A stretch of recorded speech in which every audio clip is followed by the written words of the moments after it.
Hello दोस्तों, rankers में आप लोग का बहुत बहुत स्वागत है। और अभी हम बात करेंगे 68 बीपीएससी के संदर्भ में। अभी हाल ही में नोटिफिकेशन जारी किया गया जस्ट बीपीएससी आयोग द्वारा, और इसमें प्री और मेंस दोनों में बदलाव किए गए हैं। प्री में जैसा कि पहले मेंशन था कि निगेटिव मार्किंग को लेकर कि निगेटिव मार्किंग किया जाए, और इस संदर्भ में जो क्लियर किया गया है कि अभ्यर्थियों द्वारा गलत उत्तर जो दिया जाएगा उसके लिए 0.25 अंक स्वरूप काटा जाएगा। मतलब कि अगर आप क्वेश्चन गलत करते हैं तो 1/4 अंक काट लिया जाएगा। तो इस प्रकार पहले से जो था वह निर्धारित कर दिया गया है, और इसमें कोई स्टार विस्टार क्वेश्चन का उल्लेख नहीं है। तो स्पष्ट है कि प्रश्न अब आपके 150 पूछे जाएंगे, जिसमें 1/4 निगेटिव है। तो ये रहा पीटी में बदलाव। अब आते हैं मेंस को लेकर। तो मेंस को लेकर बहुत व्यापक बदलाव किया गया है। इसमें हुआ क्या है कि अब जो सामान्य हिंदी पेपर था वो तो है ही 100 अंक का, जीएस पेपर 1 और 2 जैसा था वैसा है। निबंध एक एक्स्ट्रा रूप में शामिल किया गया है, ये एक्स्ट्रा शामिल किया गया है जो पहले बीपीएससी में मेंशन नहीं था, और ये 300 अंकों का है। और ये जो है वो आपका इसका जो नंबर है वो नंबर आपको अब ऐड होगा। मतलब कि अब जो आपका रिजल्ट निर्धारित होगा उसमें निबंध के अंक माने जाएंगे।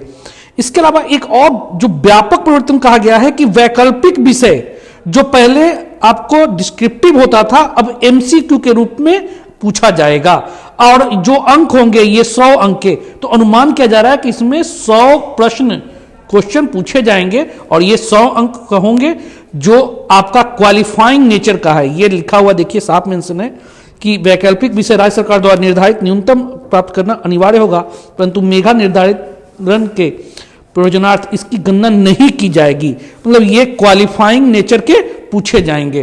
तो एक ये परिवर्तन है।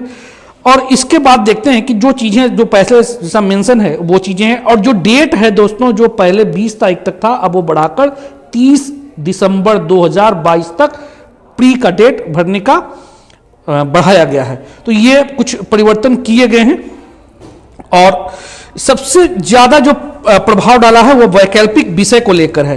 तो ये ध्यान रखिएगा कि अब वैकल्पिक विषय क्वालिफाइंग नेचर के होंगे। अब इसमें होगा क्या कि अधिकांश बच्चे जो हैं वह 2-3 सब्जेक्ट पर ज्यादा फोकस करेंगे, जैसे हिस्ट्री ऐसा पेपर है, फिर आपका ज्योग्राफी पेपर है, पॉलिटी पेपर है। तो ये सब जो ट्रेडिशनल सब्जेक्ट थे अब इनकी कह सकते हैं डिमांड बढ़ेगी, और ये ऑब्जेक्टिव नेचर के क्वालिफाइंग नेचर के हैं। तो बहुत ज्यादा अब ऑप्शनल का लेकर जो गेम था कि ऑप्शनल कौन सब्जेक्ट बूम कर रहा है कौन नहीं कर रहा है, ये सब समस्याएं समाप्त हो चुका है दोस्तों। तो एक कह सकते हैं कि परिवर्तन जो है सराहनीय भी है, लेकिन जो इसमें मेहनती वर्ग के लड़के थे, जो मेहनत करते थे, जो हमेशा देखते थे कि अपने सब्जेक्ट को लेकर हमेशा सजग रहते थे, उनके लिए ये बहुत बड़ा नुकसानदेह साबित हो सकता है। क्योंकि जीएस पेपर 1 और 2 जैसा कि हम लोग जानते हैं कि बीपीएससी में प्रेडिक्टेड होता है कि ये प्रश्न आना है, तो ये प्रश्न पे अब जो पहले रेलवे टाइप के जो बच्चे थे वो अभी भी क्वेश्चन गेस करके और रट के दे सकते हैं। निबंध निश्चित तौर पर एक ऐसा है थोड़ा प्रभाव डालेगा, लेकिन इतना नहीं जैसे ऑप्शनल सब्जेक्ट पर होता था। तो चलिए देखते हैं क्या होता है। और लेकिन एक बात और भी कई बच्चे पूछ भी रहे हैं कि सर निबंध जो है 1 है या 2। तो दोस्तों अभी ये क्लियर नहीं किया गया है कि एक प्रश्न 1 पूछा जाएगा या 2, लेकिन उम्मीद की जा रही है कि अगर बीपीएससी के अकॉर्डिंग यूपीएससी के अकॉर्डिंग चलें तो 2 कम से कम प्रश्न निबंध में होंगे जो 150 मार्क्स के होंगे। तो 2 होगा या 3 होगा अभी क्लियर नहीं है, हालांकि उम्मीद है जल्दी वो भी क्लियर कर दिया जाएगा। तो ठीक है दोस्तों, ये परिवर्तन देख लीजिए और फिर जो भी जैसा होगा अपडेट दिया जाएगा। Okay, thank you.